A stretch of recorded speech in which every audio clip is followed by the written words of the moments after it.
तो एपिसोड की शुरुआत में फुतावा कोजरो की ट्रेनिंग करवा रही होती है और उसे डांट रही होती है कि वो स्नो वाइट का प्लेस से नहीं कर रहा है। वो उस पर प्रेशर डालती है कि उसे सबको दिखाना ही होगा कि वो हीरोइन के लिए परफेक्ट है, क्योंकि अगर उसने सही से एक्ट नहीं किया तो वो कल क्लास 2A से हार जाएंगे। कोजरो कहता है कि वो अपनी पूरी कोशिश कर रहा है, लेकिन फुतावा सुनकर और भड़क जाती है कि अगर वो अपनी पूरी कोशिश कर रहा है तो वो दिख क्यों नहीं रहा है, तुम्हें फील कराना पड़ेगा कि तुम ही वही लड़की हो। ये सुनते ही कोजरो टूट जाता है और मैं लड़की नहीं हूँ बोलते हुए रोते हुए वहाँ से भाग जाता है। वो हॉलवे में चलते हुए खुद से कहता है आखिर लड़कियां इतनी डरावनी क्यों होती हैं। पर तभी क्लास से नेको बाहर आती है जो अचानक उसे अपने सामने देख के चौंक जाती है। वो कोजरो से कहती है कि आखिरकार ये कॉस्ट्यूम बन चुका है, इसलिए वो उसे नीचे उस जिम में ले जा रही थी और उससे पूछती है कि आखिर वो कहाँ जा रहा है। कोजरो बताता है कि वो बस थोड़ा घूमने आया था, जिस पर नेको उसे जल्दी वापस आने को कहकर वहाँ से चली जाती है। उसके जाते ही कोजरो उसके बारे में सोचने लगता है कि फुजनी में कितनी अलग है। वो हमेशा अच्छे से बात करती है, वो बाकी लड़की जैसी डरावनी नहीं है और वो उसे लड़की भी नहीं समझती। वो जैसे ही ये कहता है उसे अचानक अपना हार्ट बीट सुनाई देता है। उधर मासूमुने कोजरो को ढूंढते हुए जोर जोर से चिल्लाता है कि उसके पास उसके लिए पुडिंग है। तभी पीछे से वहाँ कानेट्सुगो आ जाता है और उससे पूछता है कि क्या वो भी अपनी रिहर्सल कर रहा है। वैसे ज्यादा मेहनत के बाद कुछ मीठा खाओ तो अच्छा लगता है। मासूमुने उसे मजाक करते हुए कहता है हाँ, लेकिन उसे ज्यादा खाने से मोटे भी हो सकते हैं। ये सुनते ही कानेट्सुगो भी पीछे नहीं हटता। वो भी उसे चिढ़ाते हुए बोलता है कि जब वो आकी को चॉकलेट देता है तो उसे वो काफी पसंद आता है और वो हर बार ब्लश करती है। ये सुनते ही मासूमुने का चेहरा उतर जाता है और कानेट्सुगो बिना रुके उसे समझाते हुए बोलता है कि अगर हमें किसी को अपने करीब लाना है तो हमें उनके लिए छोटी छोटी चीजें करनी पड़ती है, सिर्फ कहीं पढ़कर दीवार से सटाने से कुछ नहीं होता। ये सुनते ही मासूमुने को वही मूवमेंट याद आ जाता है। कानेट्सुगो आगे बोलता है जो तुमने किया था उससे वो खुश नहीं हुई, उल्टा तुमसे और दूर हो गई। अब मासूमुने अंदर ही अंदर जल रहा होता है। वो अपने मन में कहता है कि ये आखिर खुद को समझता क्या है जो मुझे रिलेशनशिप को लेकर एडवाइस दे रहा है। ये मोटा इतना लड़की जैसा लगता है कि मुझे डाउट होता है कि आखिर ये लड़का है भी या नहीं। इतना कहने के बाद कानेट्सुगो वहाँ से चला जाता है और मासूमुने मन ही मन ठान लेता है कि कल वो किसी भी हाल में जीतेगा और आकी के साथ डांस भी वही करेगा। लेकिन अगला मूवमेंट थोड़ा फनी हो जाता है, क्योंकि अभी अभी जिसको वो मन ही मन इतना बुरा भला बोल रहा था उसी की एडवाइस को लेकर वो सीधा झाड़ियों में चला जाता है और नोट्स बनाने लगता है। चॉकलेट देना गुड और दीवार से सटाना बैड, मतलब वो अपनी आदत से मजबूर है। लेकिन ट्विस्ट यह है कि मासूमुने को लगता है कि वो छुप गया है, पर ऊपर से वो तीनों उसे क्लियरली देख रही होती हैं और आपस में डिसाइड करती हैं कि कल वो किसी भी हाल में मासूमुने को जीतने नहीं देंगी। इतना ही नहीं, उसके लिए उन्होंने पहले से एक प्लान भी तैयार कर रखा होता है। फिर शाम को आकी और कानेट्सुगो साथ में घर जा रहे होते हैं, पर कानेट्सुगो थोड़ा उदास लग रहा होता है, जिसे देखकर आकी उससे पूछती है कि आखिर क्या बात है। कानेट्सुगो ये सुनते ही उससे कहता है कि कुछ नहीं और उसे बताता है कि वो आज दोपहर में मकाबे से मिला था। आकी जैसे ही उसका नाम सुनती है वो गुस्सा हो जाती है और उससे कहती है कि उसने उससे मना किया है उसके सामने उसका नाम लेने से, जिस पर वो तुरंत आकी से माफी मांगने लगता है। आकी मुस्कुराते हुए उससे कहती है कि तुम बहुत दयालु हो और तुम हमेशा से ऐसे थे। लेकिन तभी आकी को एक खाने का ट्रक दिख जाता है तो वो वहाँ से खाना लेने चली जाती है। उसके जाते ही कानेट्सुगो मन ही मन सोचता है तो मैं हमेशा से दयालु था, काश तुम्हें पता होता कि तुम कितनी गलत हो। मुझे तुमसे झूठ बोलना अच्छा नहीं लग रहा, मुझे माफ कर दो प्रिंसेस आदागाकी, लेकिन मुझे अपने बारे में भी सोचना पड़ेगा। फिर उसके पास्ट का एक बड़ा रीजन सामने आता है। उसका परिवार सालों पहले गरीबी में चला गया था, जिसकी वजह से उसके घर वालों ने उससे कहा था कि उसे ऐसी शादी करनी होगी जिससे उनकी फाइनेंशियल सिचुएशन बेहतर हो सके, और यहीं से ये सब शुरू हुआ था। वो एक अमीरों की पार्टी में गया था जहाँ उसकी मुलाकात मिडोरी युसाकी से होती है। वो उसे देखते ही पूछती है कि क्या तुम वही लड़के हो जो बचपन में मिसाकी के साथ खेला करते थे, तुम अब भी बिल्कुल वैसे दिखते हो। ये सुनकर वो बस हाँ में जवाब दे देता है। अब वो मन ही मन खुद से वादा करता है वो किसी भी हाल में अपने परिवार को निराश नहीं कर सकता, इसलिए उसे हर हाल में जीतना ही होगा। मैं मकाबे को अपने रास्ते में नहीं आने दूंगा। लेकिन वो ये भी कहता है कि मकाबे भी बचपन में एक मोटा था जो मेरे जैसे बुल्ली होता था। दूसरी तरफ मासूमुने अपने कमरे में फुल इंटेंस वर्कआउट कर रहा होता है और इस बार भी बिना कपड़ों के, और चिनाट्सु भी वही होती है जो उसे टोकती है कि उसे ऐसे एक्सरसाइज नहीं करनी चाहिए, नहीं तो उसे सर्दी लग जाएगी। मासूमुने चिढ़कर बोलता है तुम मेरे कमरे में हो, लेकिन जैसे ही वो ये बोलता है उसे जोर से छींक आ जाती है। ये देखकर चिनाट्सु तुरंत चिल्लाती है मॉम, मासूमुने को सर्दी लग गई। और फिर एंट्री होती है मॉम की, जो सीधा रजाई लेकर दौड़ती हुई आती है और मासूमुने को उसी में लपेट देती है। मासूमुने बेचारा सफाई देते रह जाता है। अब अगले दिन सुबह पूरा स्कूल फेस्टिवल के लिए एक्साइटेड होता है। हर तरफ बस इसी की बातें चल रही होती हैं, कौन सा इवेंट सबसे बढ़िया होगा, और सबकी नजर होती है उस डबल स्नो वाइट पर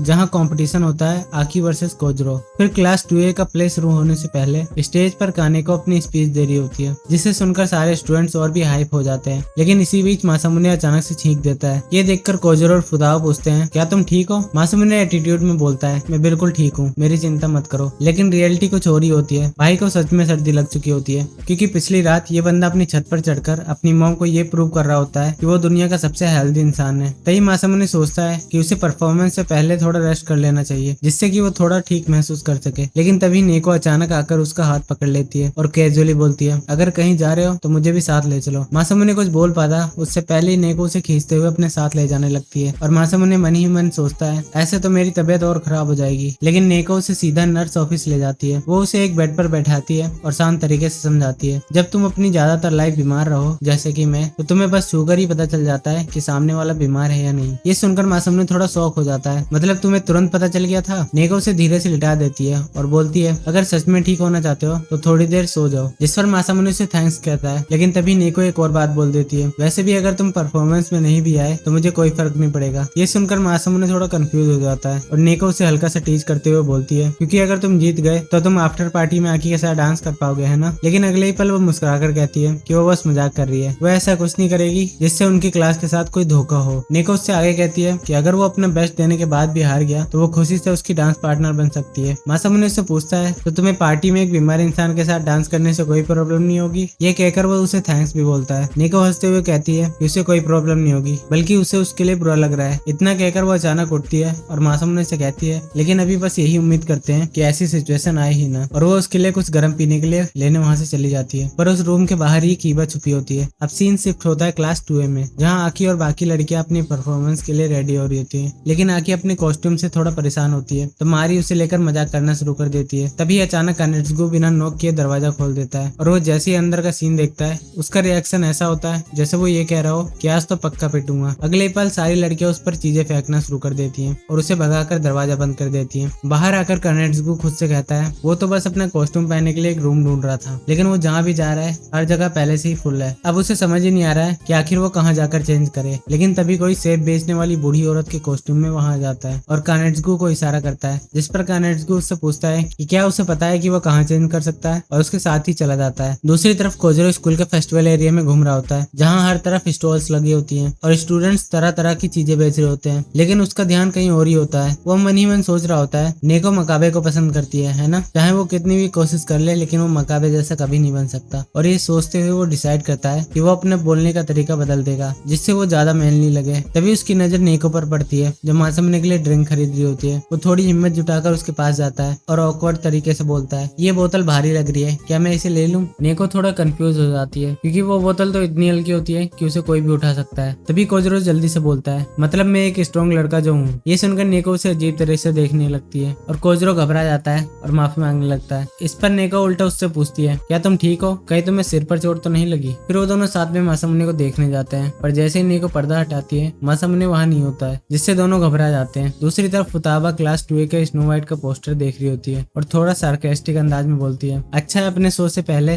एनिमी का शो देख लेंगे, और ऊपर से हमारा प्रिंस भी उनके प्रिंस से बेहतर है। तभी वहाँ नेको और कोजरो भागते हुए आते हैं और उससे पूछते हैं कि क्या उसने मकाबे को कहीं देखा है। फुताबा उन्हें मना करती है कि उसने उसे नहीं देखा। अब नेको परेशान होकर बोलती है, तो आखिर वो कहाँ गया होगा? फुताबा उससे पूछती है कि आखिर क्या बात है, जिसपे नेको उसे बताती है कि उन्होंने उसे पूरे स्कूल में ढूंढ लिया है, पर वो उन्हें कहीं नहीं मिला। तभी हमें मासामुने दिखता है, जो कि एक कमरे में बिस्तर में लिपटा हुआ रस्सी से बंधा होता है। वो किसी तरह खुद को छुड़ाने की कोशिश करता है, लेकिन फीवर की वजह से उसमें इतनी ताकत नहीं होती है कि वो अच्छे से मूव कर सके। तभी दरवाजा खुलता है और अंदर आती है कीबा, जो उसे अपनी वुडन स्वॉर्ड दिखाती है। मासामुने उसे देखते ही मदद के लिए चिल्लाने लगता है, लेकिन कीबा तुरंत दरवाजा बंद कर देती है और लाइट ऑन करके उसे चुप रहने को कहती है। मासामुने पूछता है, क्या तुम वही हो जिसने मुझे नींद में किडनैप किया है? कीबा कैजुअली बोलती है, उसे किडनैप करना बहुत आसान था क्योंकि वो काफी हल्का है। ये सुनते ही मासामुने उससे गुस्से में घूरने लगता है। उधर नेको, फुताबा और कोजरो उसे ढूंढते फिर रहे होते हैं। तभी कोजरो उन्हें बताता है कि वो जहाँ भी मासामुने को ढूंढने गया था, उसे हर जगह क्लास 2A के ही स्टूडेंट्स दिख रहे थे। ये सुनते ही दोनों शॉक हो जाती हैं और तभी हमें मारी दिखती है,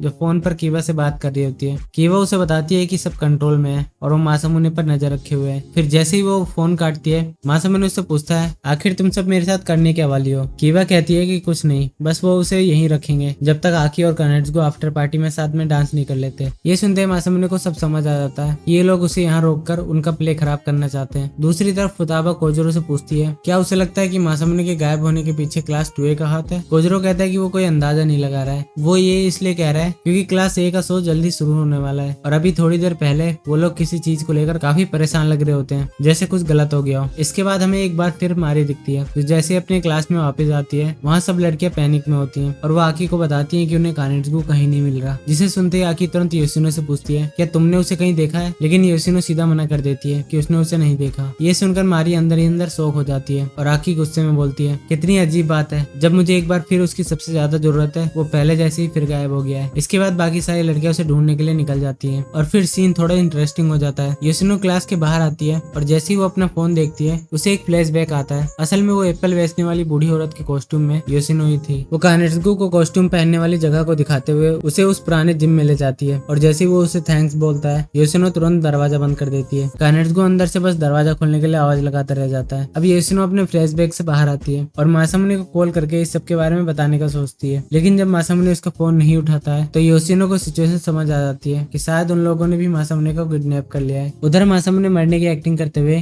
कीवा से डॉक्टर बुलाने को कहता है, लेकिन कीवा पर उसकी एक्टिंग का थोड़ा सा भी असर नहीं होता। वो सीधा बोलती है ये नाटक बंद करो, क्योंकि शायद इससे तुम्हें एक लेसन मिल जाए जिससे तुम आखी को अकेले छोड़ दो। ये सुनते मासामुने पलट कर बोलता है, तुम्हें कोई हक नहीं है मुझे आखी से दूर करने का। लेकिन कीवा भी उससे कहती है कि उसे हक है, क्योंकि हम सब आखी के पर्सनल बॉडीगार्ड्स हैं। और फिर वो अचानक फ्लैशबैक में जाने लगती है, जिस पर मासामुने बीच में ही बोलता है, तुम्हें लगता है फ्लैशबैक में जाने का टाइम है? कीवा बताना शुरू करती है, ये तब की बात है जब वो मिडिल स्कूल के 3rd ईयर में थी। वो डोजो में बहुत मेहनत करती थी और कोई भी उसे उसमें हरा नहीं पाता था। लेकिन एक दिन टवारू मसारू नाम के एक लड़के ने चीटिंग करके उसे हरा दिया था। वो बस उसे एक बार ही हारी थी, और वो भी क्योंकि सामने वाले ने गलत तरीका अपनाया था। प्रैक्टिस के बाद वो लड़का जल्दी जल्दी कपड़े बदलता है और एक लड़की से घबराते हुए अपना लव कन्फेस करता है, और वो लड़की कोई और नहीं आकी ही होती है। लेकिन जैसे ही वो कन्फेस करता है, आकी उसे सीधा रोस्ट कर देती है, और ये देखकर कीवा की आंखें चमक उठती हैं। कीवा आगे बताती है कि वो पहली बार था जब वो आकी से मिली थी, और जिस तरह आकी ने उस घमंडी चीटिंग करने वाले लड़के को बिना हाथ उठाए चुप कर दिया था, तभी मुझे लगा था कि वो चलती फिरती जस्टिस है, जैसे सही और गलत का फैसला वही करती हो। ये सुनते मासामुने तुरंत उसे पलट कर बोलता है, और अब वही जस्टिस की बॉडीगार्ड को चीटिंग और ट्रिक्स का सहारा ले रही है। ये सुनकर कीवा पूछती है, तुम्हारा क्या मतलब है? मासामुने से समझाते हुए कहता है, अगर तुम्हें सच में फेयरनेस की परवाह होती तो तुम ये सब चालें नहीं चलती। जस्टिस चीट नहीं करती और ना ही जीतने के लिए गेम को घुमाती है। ये सुनकर कीवा पूरी तरह शॉक हो जाती है और फिर मान लेती है कि वो सही है। मासामुने मन ही मन बोलता है, इसे सच में लगता है कि ये कोई असली की समुराई है। कीवा अब सोच में पड़ जाती है, वो तो बस कानेको और मारी की बात मान रही थी और उसे लगा उसमें कुछ गलत नहीं है, लेकिन अब उसे खुद समझ नहीं आ रहा होता है कि आखिर उसे क्या करना चाहिए। और इसी कंफ्यूजन में वो मासामुने की रस्सियां खोल देती है। लेकिन तभी मारी का फोन आ जाता है। वो कीवा से कहती है, फोन मासामुने को दो। जैसे ही मासामुने फोन लेता है, मारी खुद को इंट्रोड्यूस करती है कि वो क्लास 2A की रिप्रेजेंटेटिव है और आकी की पर्सनल गार्ड्स में से एक। मासामुने पूछता है, तो उससे मैं क्या करूं? जिस पर मारी उसे डील ऑफर करती है कि वो चाहती है कि वो ये पूरा कॉन्टेस्ट ड्रॉ कर दे और बदले में वो उसे जाने देगी, लेकिन इसके बदले उन्हें अपना हॉस्टेज भी छोड़ना होगा। ये सुनकर मासामुने थोड़ा कंफ्यूज हो जाता है, लेकिन तभी उसके दिमाग में योशिनो आती है। उसे समझ आ जाता है शायद इसमें योशिनो का हाथ है, और ये सोचते ही उसके चेहरे पर स्माइल आ जाती है। फिर वो पूरी मासूमियत से अपनी एक्टिंग शुरू कर देता है। वो उससे कहता है उसे नहीं पता है कि वो क्या बोल रही है। अगर उनके खिलाफ कोई प्लॉट चल भी रहा है तो उसका उससे कोई लेना देना नहीं है, और वैसे भी तुम्हारा प्ले शुरू होने वाला है, पर हमारा शो दोपहर में है, तो मैं यही आराम से इंतजार कर लूंगा जब तक मेरे दोस्त मुझे ढूंढ नहीं लेते। इतना बोलकर भाई एकदम कूल बनते हुए कैजुअली बाय बोलता है, लेकिन उधर मारी उसे रुकने को बोलते हुए पूरी भड़ास निकालने लगती है, पर मासामुने सीधा फोन काट देता है। और मारी जैसे ही देखती है कि मासामुने ने फोन काट दिया है, वो गुस्से में पैर पटकने लगती है और उसे मन ही मन उल्टा सीधा सुनाने लगती है। लेकिन तभी आकी भागते हुए उसके पास आती है और उसे जल्दी से जिम में चलने को कहती है, क्योंकि उनका प्ले शुरू होने वाला होता है।